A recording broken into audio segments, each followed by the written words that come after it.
मित्रों, एक समय की बात है। भगवान श्री कृष्ण और देवी राधा एक साथ बगीचे में बैठे हुए थे। तभी देवी राधा कहती हैं, हे कृष्ण, आज हमारा मन बड़ा उदास हो रहा है। आप मुझे कोई अच्छी सी कथा सुनाइए जिससे मेरा मन शांत हो जाए तथा मनुष्य को कुछ ज्ञान भी प्राप्त हो जाए। तभी श्री कृष्ण कहते हैं, हे राधा, आज हम तुम्हें मनुष्यों के कल्याण हेतु एक बहुत ही महत्वपूर्ण कथा सुनाते हैं, जिसका नाम है जैसी करनी वैसी भरनी। जिस व्यक्ति की जिस तरह की भावना होती है, उसी के अनुसार उसके कर्म होते हैं, और जैसा उसका कर्म होता है उन्हें वैसा ही फल मिलता है। तभी देवी राधा कहती हैं, हे प्रभु, आप इस कथा को पूरा सुनाइए। यह कथा तो बहुत ही सुंदर लग रही है। तभी भगवान श्री कृष्ण कहते हैं, हे देवी, यह कथा मनुष्य के कल्याण हेतु है। जो भी मनुष्य इस कथा को पूरे ध्यान और मन से सुनता है वह समझ जाता है जैसी करनी वैसी भरनी का मतलब क्या होता है, और इसे समझकर उस व्यक्ति को लाभ कौन सा मिलता है। दोस्तों, आज की जो कथा है यह बड़ी ही सुंदर है। इसको सुनने के बाद मनुष्य को कर्मों का फल कैसे मिलता है पता चल जाएगा। प्राचीन काल की बात है। एक बहुत ही बड़ा प्रसिद्ध नगर था। उस नगर में एक राजा रहता था। वह राजा जब धीरे धीरे बूढ़ा होने लगा तो उसकी जो रानियां थीं वह उस राजा की उपेक्षा करने लगी थीं। राजा रानियों की उपेक्षा को बर्दाश्त नहीं कर सका और वह चिंतित रहने लगा।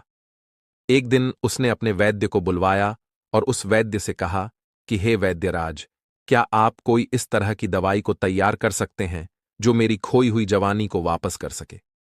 उस वैद्य ने सोचा कि यह राजा तो बड़ा ही मूर्ख है। यह फिर से जवान होना चाहता है या जानता है कि संसार में व्यक्ति यदि एक बार बूढ़ा हो गया तो दोबारा वह जवान नहीं हो सकता है, और यह मुझसे कह रहा है कि मुझे ऐसी दवाई तैयार करके दो जिससे मेरी खोई हुई जवानी वापस आ जाए। यह राजा जब इतना मूर्ख है तो इससे धन ऐंठना कोई बुरी बात नहीं है। इसलिए मैं कोई ऐसी तरकीब लगता हूं जिससे यह राजा मेरे ही चाल में फंस जाए। उस वैद्य के मन में राजा के प्रति जो भावना थी वह अच्छी नहीं थी। वह उससे धन ऐंठना चाहता था और उस राजा की मूर्खता पर वह उसका राज्य भी हड़पना चाहता था। उस वैद्य ने कहा कि राजन, दवा तो मैं तैयार कर सकता हूं और उस दवा से मैं जानता हूं कि आपको पूरी तरह से लाभ भी होगा, लेकिन इसके लिए मेरे द्वारा जो भी बातें हैं वह आपको स्वीकार करना होगा और उसका आपको पालन भी करना होगा। राजा ने पूछा कि कौन सी बातें हैं। उस वैद्य ने कहा कि इसके लिए आपको करीब 1 साल तक तहखाने में रहना होगा। राजा ने कहा कि किस लिए? उसने कहा कि यह दवा तभी अपना प्रभाव डाल पाएगी जहां पर सूर्य की किरण न पहुंच सके। तहखाना ऐसी जगह है जहां पर सूर्य की किरण नहीं पहुंच सकेगी, और यह दवा तभी अपना प्रभाव डाल पाएगी। वैद्य ने कहा कि आपको यदि जवान होना है, आप बुढ़ापे से छुटकारा पाना चाहते हैं, तो यह त्याग आपको करना होगा। वैद्य की बात को सुनकर राजा ने कहा कि ठीक है, वैद्यराज में तहखाना बनवाने का आदेश देता हूं। आप मेरे लिए दवाओं को तैयार कर दीजिए। राजा की बात को सुनकर वैद्य कहने लगा कि हे राजन, तहखाना तो बनवाएंगे, लेकिन मेरी एक शर्त और भी है। वह भी आपको मानना होगा।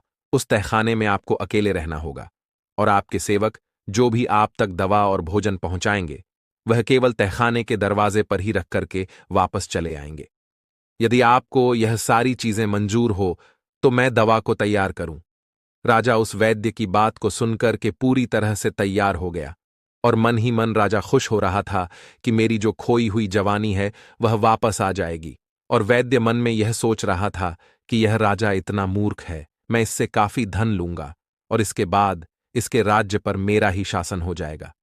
क्योंकि राजा जब मेरे कहने के अनुसार तहखाने में चला जाएगा तो राज्य का जो भी कार्य है वह मेरे हिसाब से चलेगा। यही सोच करके निश्चित अवधि पर उस वैद्य ने राजा को तहखाने में पहुंचा दिया और उसका उपचार करने का वह ढोंग करने लगा। उसने राजा से कहा कि हे राजन, अब कुछ ही दिनों के बाद आपका बुढ़ापा दूर होने वाला है और आपके स्वास्थ्य पर बहुत बड़ा प्रभाव पड़ने वाला है। अभी तक जो यह खाल आपकी लटकी हुई है, जो चेहरे पर आपकी झुर्रियां हैं, यह सब जाने लगेंगी और आपका शरीर बहुत ही बलशाली और एक जवान इंसान की तरह हो जाएगा। आपकी रानियां जब आपको देखेंगी तो एकाएक देख करके वह पहचान भी नहीं पाएंगी। इस तरह से परिवर्तन आपके शरीर में होगा।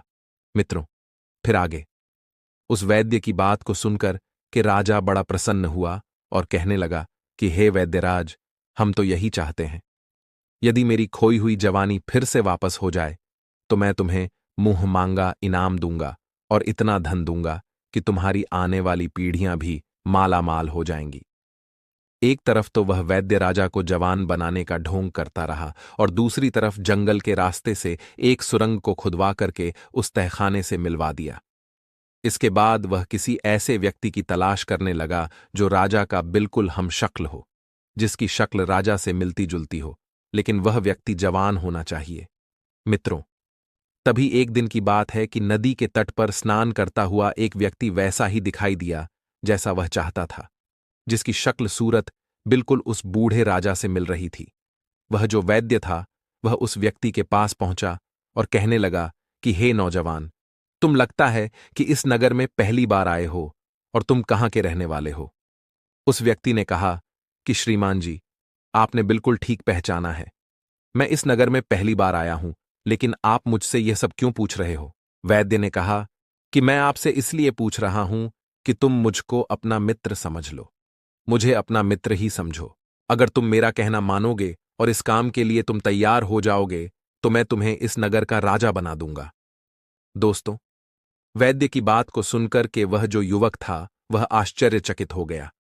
वह कहने लगा कि आप कैसी बातें कर रहे हो, क्या आपका दिमाग सही नहीं है। उस वैद्य ने कहा कि नहीं, मेरा दिमाग पूरी तरह से सही है और मैं इस राज्य का वैद्य हूं। मेरा राजा पर बहुत बड़ा प्रभाव है, मैं जो चाहता हूं वह सकता हूं। उस व्यक्ति ने कहा कि यह तो बड़ी खुशी की बात है। जब आप इतने प्रभावशाली व्यक्ति हैं तो आप मुझे राजा बना सकते हैं, लेकिन राजा बनने के लिए मुझे क्या करना होगा।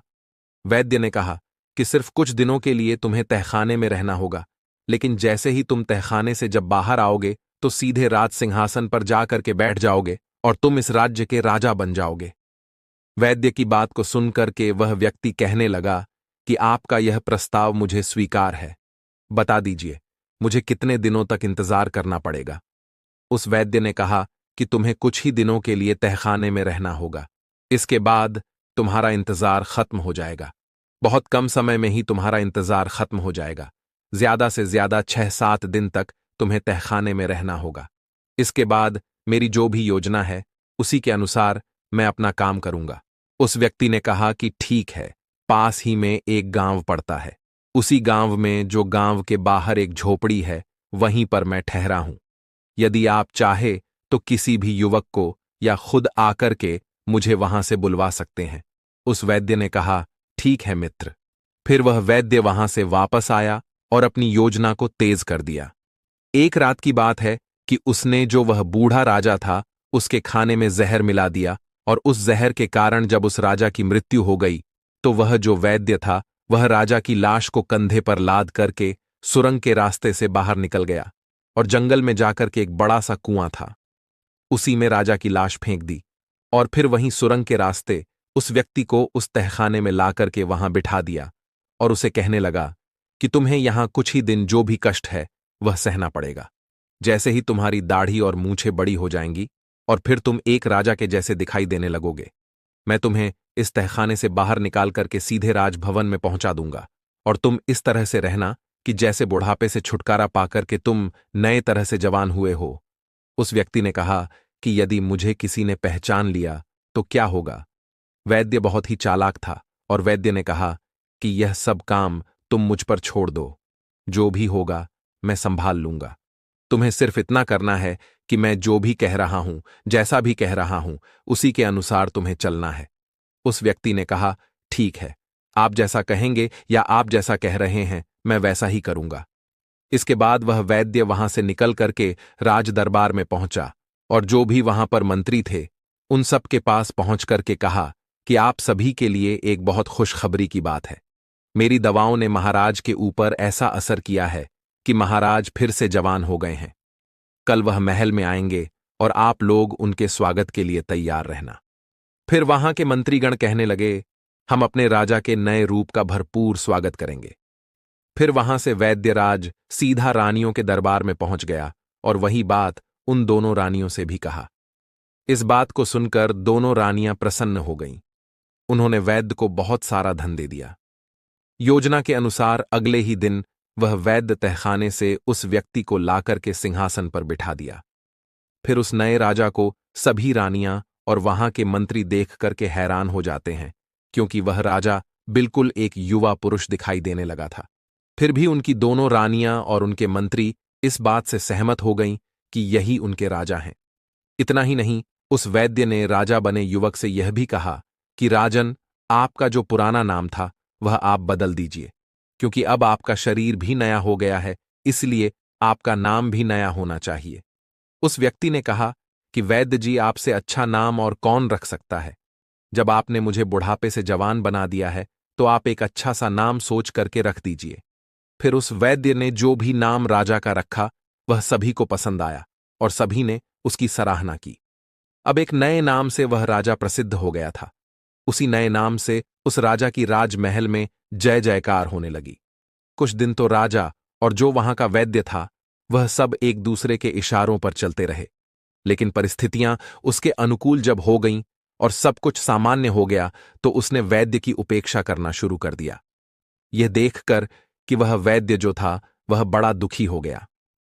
एक दिन उसने एकांत में राजा से कहा कि राजन, सिंहासन प्राप्त करते ही मेरी उपेक्षा करना शुरू कर दिया। आपको याद है कि क्या वचन आपने मुझको दिया था? वह राजा कहने लगा कि कैसा वचन, कैसी वचन की बात कह रहे हो? वैद्य ने कहा कि मैं उसी वचन की बात कह रहा हूं जो आपने मुझसे पहले वादा किया था।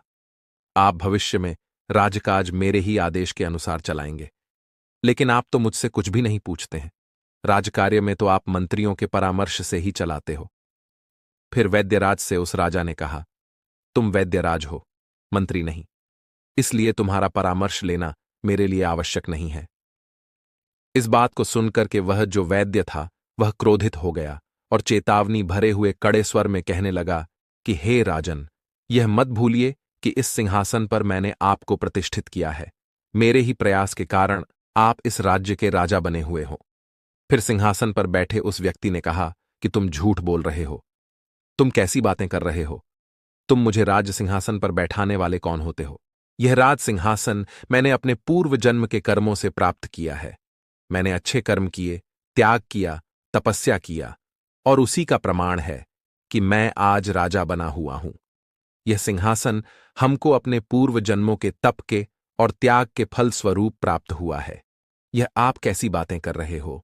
उस व्यक्ति ने कहा कि समय आने दो, सब कुछ पता चल जाएगा और इसका प्रमाण भी तुम्हें मिल जाएगा कि मैंने कैसे अपने पूर्व जन्म के कर्मों के अनुसार इस राज्य के सिंहासन को प्राप्त किया है। राजा की बात को सुनकर के जो वैद्य था वह बड़े ही सम्मानित मन से वहां से चला गया। वह मन ही मन राजा को कोसने लगा कि धोखेबाज, धूर्त कहता है। मेरे पूर्व जन्म के तप के स्वरूप या सिंहासन मुझे मिला है। समय आने दो, मैं देख लूंगा कि तेरे तप और त्याग का कैसा तुमको परिणाम मिला है। धीरे धीरे समय बीतता गया। एक दिन राजा नाव में विहार करने के लिए अपने मंत्री और उस वैद्य के साथ नदी के किनारे पहुंचा। वहां उसने नदी के जल में बहते हुए 5 कमल पुष्प देखे। फिर ध्यान से उन्हें देखता हुआ कहने लगा, आश्चर्य, ये फूल तो बिल्कुल सोने के लगते हैं। जीवन में मैंने कभी इतने अद्भुत कमल के फूल नहीं देखे। उसने कहा कि हां राजा। मंत्री ने भी राजा की सहमति जताई। ऐसे फूल तो मैंने पहली बार देखे हैं। देखिए तो इनमें कैसी सुंदर पीली पीली किरणें निकल रही हैं। इन्हें तो आपको अपने सरोवर में लगवाना चाहिए।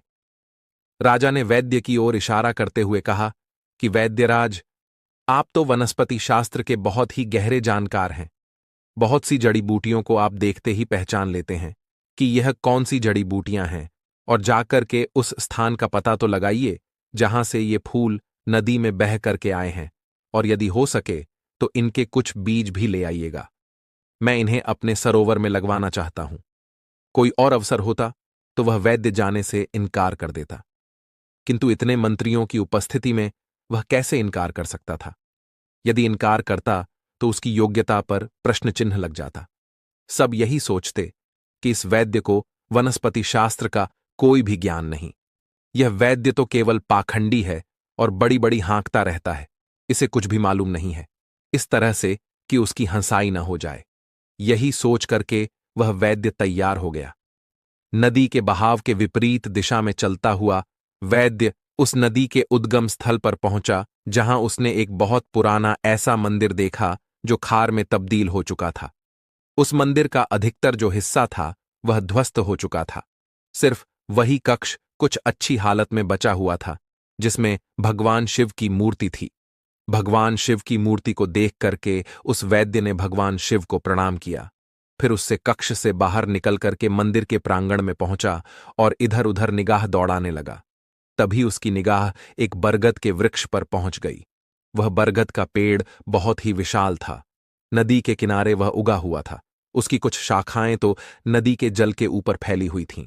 तभी उसकी नजर वृक्ष की एक शाखा पर लटके हुए एक मानव के कंकाल पर जाकर के अटक गई। नरकंकाल बरगद की एक मोटी सी शाखा पर लटका हुआ था। उसकी टांगें आकाश की ओर थीं और सिर नदी के जल से कुछ ऊपर थीं। फिर वह वैद्य उस नरकंकाल के समीप गया और वह सोचने लगा कि यह कैसा कंकाल है और किसका है और क्यों विपरीत अवस्था में लटका हुआ है। क्या इसके उल्टा लटकने में कोई रहस्य छुपा हुआ है? वह यह सब बातें सोच ही रहा था कि अचानक मौसम बदल गया। आकाश में बड़े काले घने बादल छा गए। हवा का प्रवाह तेज होने लगा। देखते ही देखते तेज आंधी के साथ घनघोर बरसात शुरू हो गई। बरसात में भीगने से बचने के लिए वह बरगद के में सट करके खड़ा हो गया। फिर एकाएक भटकती हुई उसकी नजर फिर उस कंकाल के ऊपर जाकर के टिक गई। बरसात की बूंदें जब उस कंकाल को भिगो रही थीं और तब उस कंकाल को स्पर्श करके वर्षा का जो जल था वह नदी में नीचे गिरता तो उससे स्वर्ण कमल पैदा हो जाते थे। यह देख करके वह वैद्य बड़े आश्चर्य में था। बारिश जब बंद हुई तो वह वैद्य लटकते हुए कंकाल को छूने का प्रयास किया। तभी अचानक नर कंकाल शाखा से अलग होकर के नदी के जल में जाकर के गिर गया और गहरे जल में जाकर के वह वहीं विलीन हो गया। वैद्य जब वापस लौटा तो आकर के उसने जो भी बात उसके साथ जो भी घटना हुई थी वह सब कुछ आकर के उस राजा को बता दी। सुनकर के राजा के चेहरे पर मुस्कान आ गई। उसने वैद्य से कहा कि वैद्यराज, जिस नरकंकाल को तुम देख करके आ रहे हो वह पूर्व जन्म में मेरा ही शरीर था। मैंने अपने पूर्व जन्म में उस बरगद के वृक्ष पर उल्टा लटक करके वर्षों तक भगवान भोले बाबा की तपस्या करता रहा। मैं एक योगी था।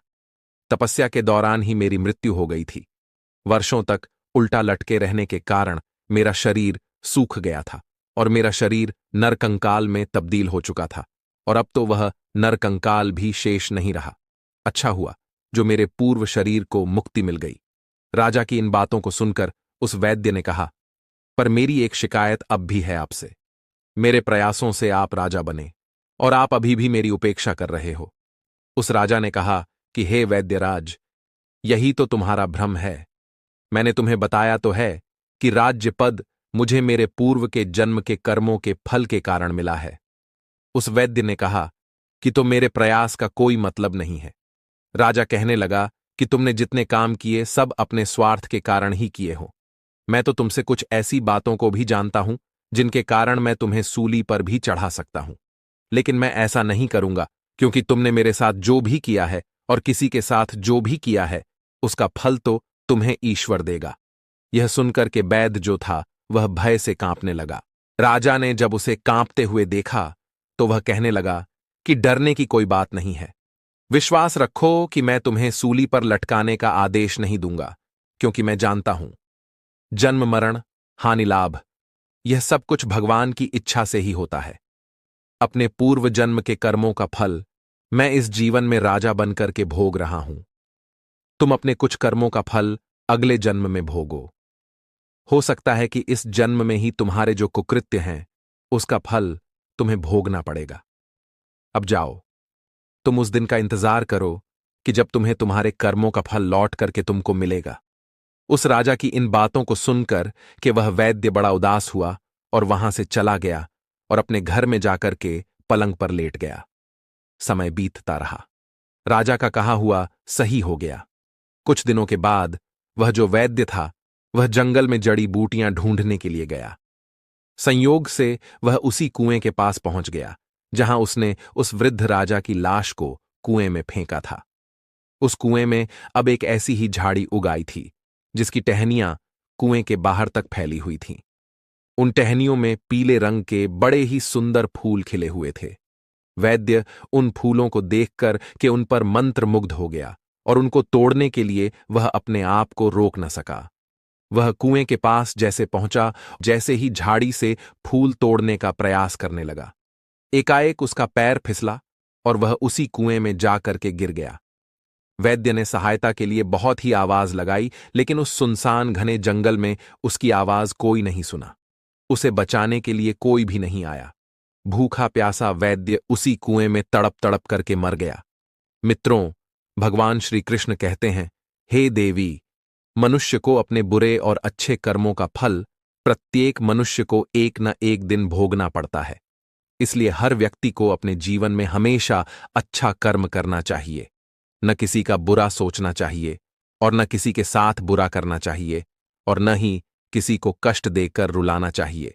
जो मनुष्य अपने जीवन में एक सच्चा व्यक्ति बन करके रहता है, हमेशा उसी की जीत होती है। मनुष्य को सत्कर्म करना चाहिए। सभी व्यक्तियों का मान सम्मान, यश, कीर्ति सत्कर्म से ही प्राप्त होगी और सदाचार से ही प्राप्त होगी। यही मनुष्य का सच्चा और अच्छा जीवन होता है। हर व्यक्तियों को अपने जीवन में इसी राह पर चलना चाहिए। मुसीबत से घिरे रहते हैं। उम्मीद है आप लोगों को यह कथा पसंद आई होगी। अगर दोस्तों पसंद आई हो तो वीडियो को लाइक करके, चैनल को सब्सक्राइब करके कमेंट बॉक्स में जय श्री कृष्ण अवश्य लिख दीजिएगा।